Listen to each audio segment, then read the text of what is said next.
The situation regarding coyotes has been known to be of a concern beginning in last year, and to address some of the community's concerns that we've been hearing about coyote and more frequent coyote sightings in the Glen Abbey area and broadly to the northwest of the town, we hosted our first coyote workshop last fall and brought in information to let people know situations that they could avoid, that they could be helped to deal with coyote issues, and provide a good, solid education. Things became a little more of concern to the community when there were some incidences with small dog encounters with coyotes, and the media coverage of those was quite well documented, and the town learned of this information. Oftentimes it wasn't even directly, it was through even some of the media outlets that information came forward. There was a culmination where an incident with a young girl where the encounter with the coyote was a little, we understand, and yet we have not spoken to the young lady, but the Oakville and Mountain Humane Society was involved, and the police eventually ended up killing a coyote that we suspect was the coyote that was causing a lot of the aggressive behaviors out in the broader, bigger Glen Abbey area.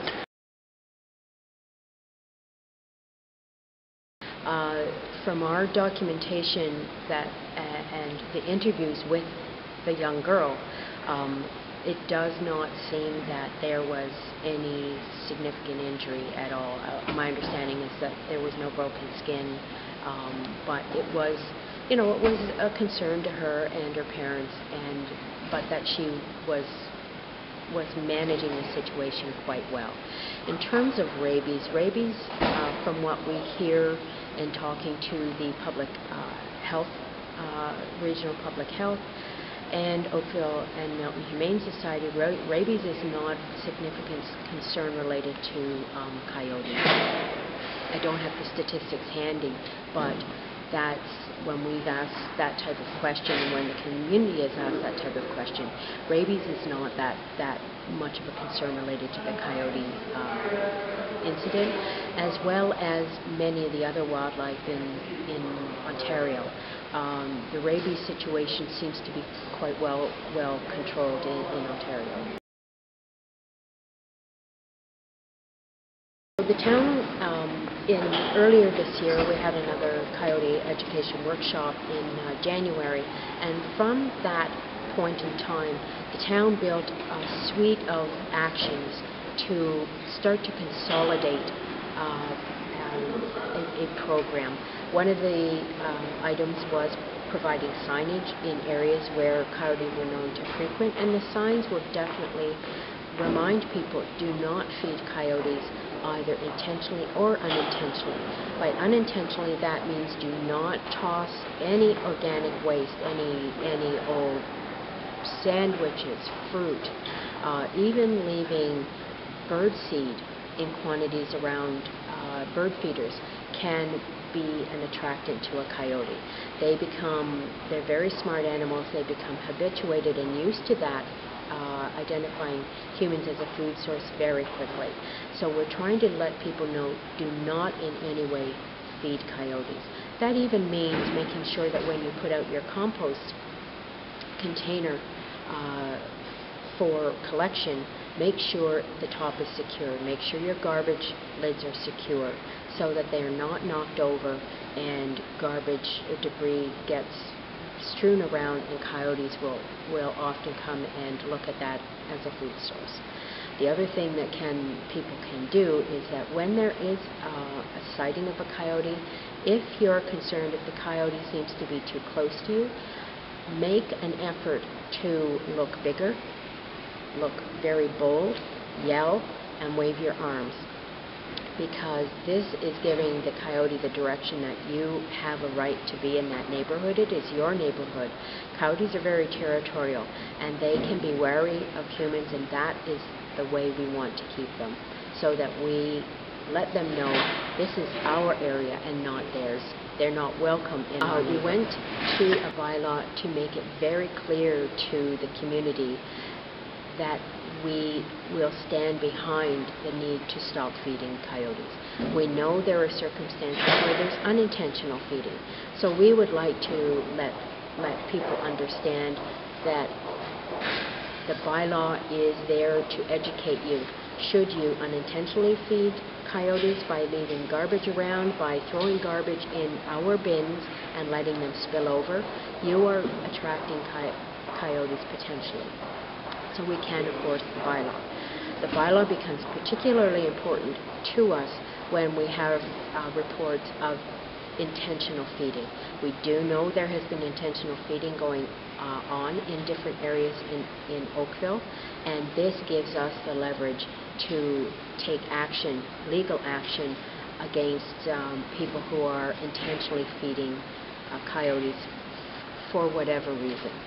There really would not be a legitimate reason to feed a coyote. In circumstances where people have tried to provide food to other animals other than coyotes, there should be a great awareness developing that any of those types of offerings for wandering cats or squirrels or even birds need to be taken very cautiously, approached very cautiously in an area where there are coyotes, because anything, even a good amount of bird feed, can attract a coyote, and we need to be very sure that we may need to stop that behavior, because the unintentional consequence of trying to feed some other animals will result in attracting coyotes. Coyote often is confused with a mangy-looking or sick dog, but the behavior between a dog and a coyote is different. And dogs you don't see very often mangy-looking dogs. A mangy-looking coyote starts to look a little bit different. It doesn't look very much like a fox. It's a little bigger than a fox, and yet it is not as big as what people often think they are. A typical coyote, if it's a healthy one, will be 45 pounds, but they can range much lower than that, especially coyotes actually represent a valuable niche within our ecosystems. They account for dealing with often increasing rabbit populations or squirrel populations.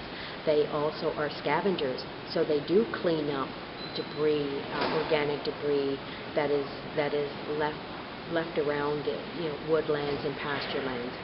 So we do look to coyotes for some of the control of some of our rats and mice even.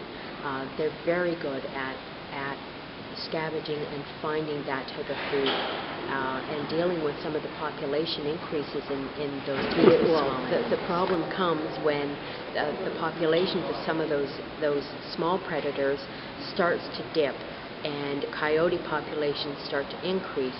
And this is quite cyclical. When we talk to the MNR biologist, John Sapio, he has indicated that the populations between the prey and coyotes are a little out of sync at certain times, and that is when the coyotes start to explore other options for food sources. Coyotes are always present in our communities, in our ravines, and we need to understand that the typical idea that you can trap or shoot or move coyotes is not really the solution to the problem. Coyotes travel many, many kilometers a day. Moving them is not really an option. And what you find when you trap and move is that the coyotes are actually have more successful reproduction to compensate.